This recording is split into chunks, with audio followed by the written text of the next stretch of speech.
Baik, halo semuanya, gimana kabarnya? Semoga sehat-sehat ya. Pertemuan kali ini kita akan belajar dictionary di Python. Simak saja ya. Dictionary itu sebuah struktur data. Kalau kita terjemahkan ke bahasa Indonesia, dictionary artinya kamus. Jadi konsep yang dipakai di dictionary itu sama dengan atau mirip dengan kamus. Jadi di dictionary ada yang namanya key dan value.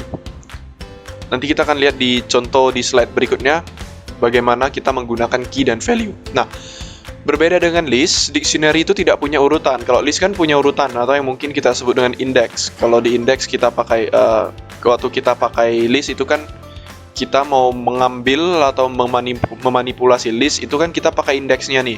Kalau di dictionary kita pakai kunci key. Apa bedanya key dengan index? Kalau key itu tidak harus angka, kalau index itu harus angka. Key itu tidak punya urutan, sedangkan index punya urutan. Oke, kita lanjutkan. Bagaimana cara kita membuat dictionary? Untuk membuat dictionary kita perlu nama dictionary-nya, terus kita berikan satu simbol sama dengan. Nah, dictionary itu ditandai dengan simbol kurung kurawal. Kalau di list kita pakai kurung siku, kalau di tuple kita pakai kurung biasa, di sini kita pakai kurung kurawal. Ini yang menandakan dia adalah dictionary. Nah, yang di atas ini yang empty dict ini adalah dictionary kosong. Jadi kita hanya buat satu variabel, tipenya adalah dictionary, tapi di dalamnya tidak punya pasangan key dan value.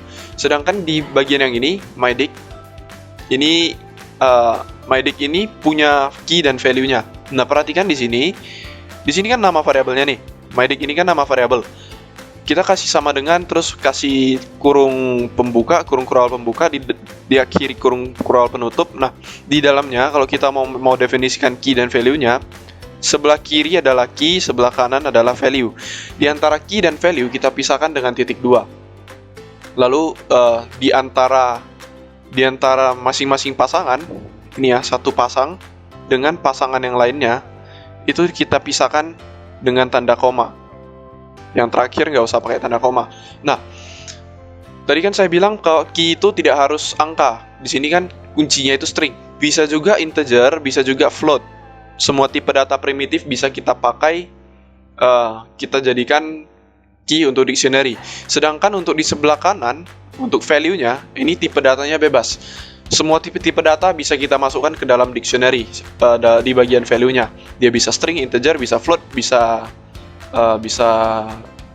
list, bisa object, bisa dictionary. Kita bahkan bisa masukkan dictionary dalam dictionary. Itu sekilas tentang deklarasi untuk membuat dictionary. Bagian ini kita tidak mencetak apa-apa, jadi kalau kalian praktekkan bagian ini juga nggak kelihatan, tapi ini akan jadi fondasi ke depannya waktu kalian membuat dictionary. Perhatikan, ingat-ingat saja struktur-struktur penulisannya. Yang ini juga menjorok ke dalam, jangan lupa. Key dan value-nya itu menjorok ke dalam, menandakan bahwa dia bagian dari dictionary. Oke, selanjutnya. Sekarang kita ada punya dictionary. Kalau kita sudah punya dictionary, kita mau lihat dictionary-nya, caranya kita print. Yang namanya print itu kan pasti memunculkan ke layar. Kalau kita punya dictionary yang ini, misalnya kita punya dictionary mydict, isinya sudah ada, sudah selesai deklarasinya, kita mau lihat apa isinya dari mydict, kita tinggal print dalam kurung mydict.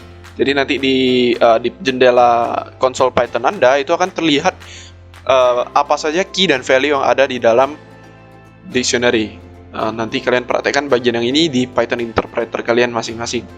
Selanjutnya, kalau tadi kita sudah melihat keseluruhan, di sini kita memastikan apakah sebuah key itu ada di dalam dictionary. Sebagai contoh, kita punya dictionary di sini, yang ini dictionary kita, mydict. Nah, di dalamnya ada key 1, key 2, dan 5. Nah, gimana cara kita memastikan bahwa key 2 ini ada di dalam mydict? Caranya kita pakai percabangan. if key2 in mydict pakai titik 2. Ini kan memastikan bahwa key2 ada di dalam mydict, ada di dalam kuncinya mydict. Jika key2 ada di dalam mydict, statement yang di dalam ini akan dijalankan. Jadi di sini key2 dia mencocokkan saat kalian jalankan seperti ini. Key2, if key2 in mydict, key2 ada nggak di dalam mydict? Ini akan dilakukan oleh Python saat kalian membuat statement seperti ini. Python akan mencari key2 di dalam mydict. Nah, di dalam mydict kan ternyata ada nih key2. Jadi hasil dari ini key2 in mydict ini akan jadi true. Hasilnya true. Jika ini nilainya true, print adanya akan dijalankan. Itu untuk memastikan bahwa key2 ada di dalam mydict. Kalau kita mau memastikan bahwa sebuah key itu tidak ada, kita memastikan bahwa sebuah key tidak ada dalam dictionary, kita tambahkan kata not. Caranya sama dengan memastikan ada, cuman kita pakai not di dalam. Jadi jika key 3 tidak ada dalam dictionary, kita akan print key 3 kata ya. Kita akan print kata key 3 tidak ada dalam dictionary. Kan key 3 ini tidak ada nih. Di sini kan nggak ada key 3. Jadi ini hasil dari ini, evaluasi dari ini akan menjadi false. Karena ini false, print key 3 tidak ada dalam mydict akan dijalankan. Ini adalah konsep dari statement persabangan. Selanjutnya, kalau kita punya dictionary, kita mau nambahkan key baru, key dan value baru. Caranya kita hanya pakai ini ya, nama dictionary-nya, terus kurung siku ini di dalamnya key-nya, terus sama dengan value. Jadi maksud dari ini adalah dictionary, pada dictionary kita tambahkan satu key baru yang nilainya value. Mungkin agak susah kalau kita lihat dari sini. Coba kita lihat dari contohnya saja. Contohnya kita punya satu dictionary kosong. Ini benar-benar kosong dictionary-nya. Nah, kita mau nambahkan satu key baru, kunci baru. Kuncinya adalah warna. Nilai dari kunci warna itu adalah color.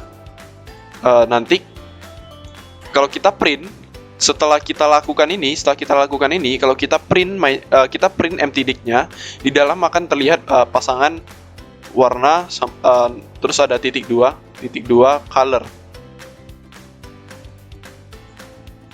Setelah kalian print,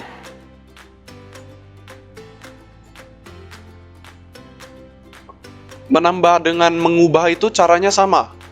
Kalau menambah berarti key-nya itu belum ada di dalam dictionary-nya. Kalau mengubah, key yang akan kita masukkan, ini sudah ada di dalam dictionary. Caranya sama, sintaksnya sama. Dictionary dalam kurung siku key sama dengan value. Nah, kalau kita punya dictionary seperti ini, terus kita lakukan mydict, tanda petik key 2 sama dengan 100, nanti Python akan mencari key 2 di dalam mydict. Nah, ketemu di sini key 2, di sini sama dengan 100 kan? 50 yang di sini akan diganti jadi 100. Nanti kalian coba akan bagian yang ini, lihat apakah 50 akan terganti menjadi 100. Setelah statement ini buatkan lagi di sini print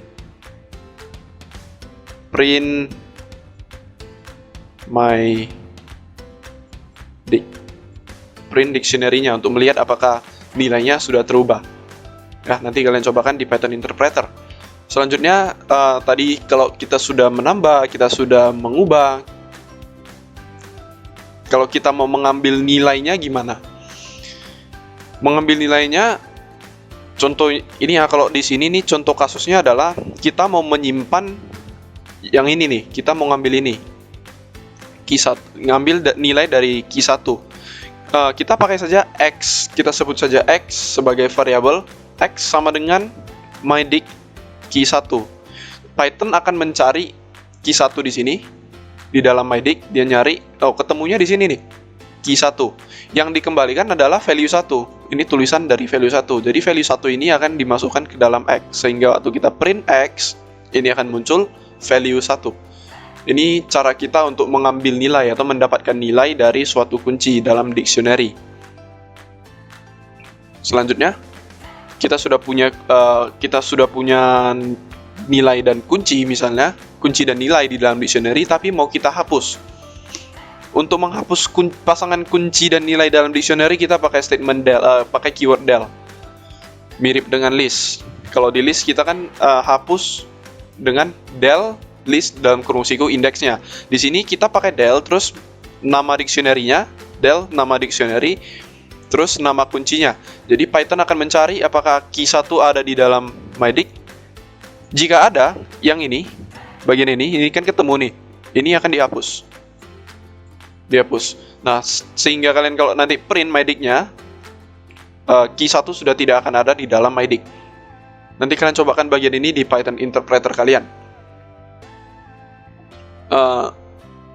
Itu saja materi kita. Selanjutnya kita akan mengerjakan project kecil,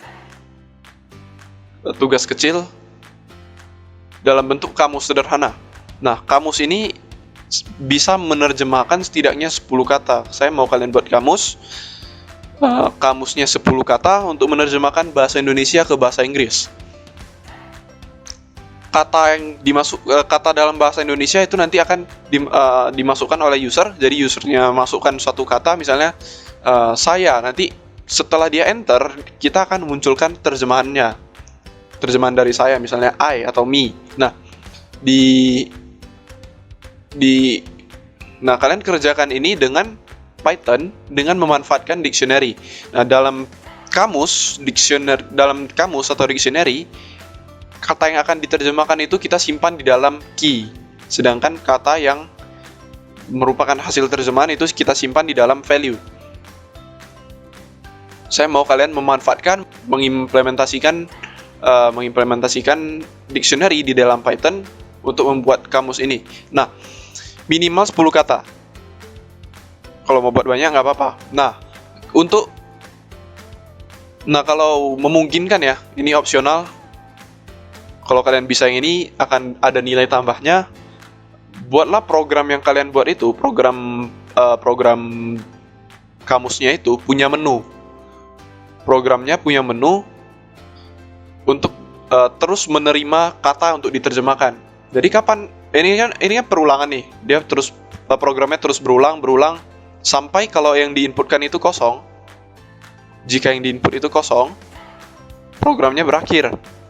Jadi kalau mereka masukkan saya, kalian munculkan I, mereka user masukkan kamu, kalian munculkan you. Kalau usernya langsung enter, programnya selesai. Satu lagi kalau memungkinkan, jika kata yang dimasukkan dalam kamus itu tidak ada dalam terjemahan, contohnya misalnya dia masukkan kambing, terus kalian nggak punya kambing dalam dictionary, kalian minta terjemahan dari kambing itu dari pengguna, terus simpan kambing ini di dalam key. Terus simpan terjemahan dari kambing ini di dalam value. Tambahkan itu ke dalam dictionary.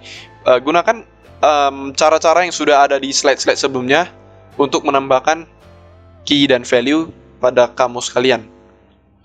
Pengumpulannya adalah sebelum hari Senin, kumpulkan di Google Classroom dalam bentuk screenshot kode dan sil program kalian saat dijalankan. Nah, pastikan screenshot kalian itu jelas, jangan ada yang terpotong dan usahakan terurut. Perlihatkan dengan baik bagaimana programnya berjalan. Nah, misalnya kalian buat menu nih, screenshot dengan jelas bahwa menunya itu berulang sampai programnya selesai. Kalau bisa sih kalian pakai rekaman layar untuk merekam bagaimana program kalian berjalan. Itu saja. Kalau ada pertanyaan, kalian boleh tanyakan ke grup Telegram. Kita bahas sama-sama. Usahakan jangan tanya melalui chat pribadi, karena apa yang akan kita bahas nanti kan bisa bermanfaat untuk yang lain, untuk teman-teman yang membaca nanti. Jadi usahakan tanya di grup ya. The important thing is not to stop questioning. Jangan malu bertanya. Oke? Itu saja yang bisa saya sampaikan pada pertemuan kali ini. Subscribe channel ini untuk mendapatkan materi-materi selanjutnya, supaya nanti kalau saya post materi baru kalian bisa dapat notifikasi. Oke? Terima kasih dan sampai jumpa.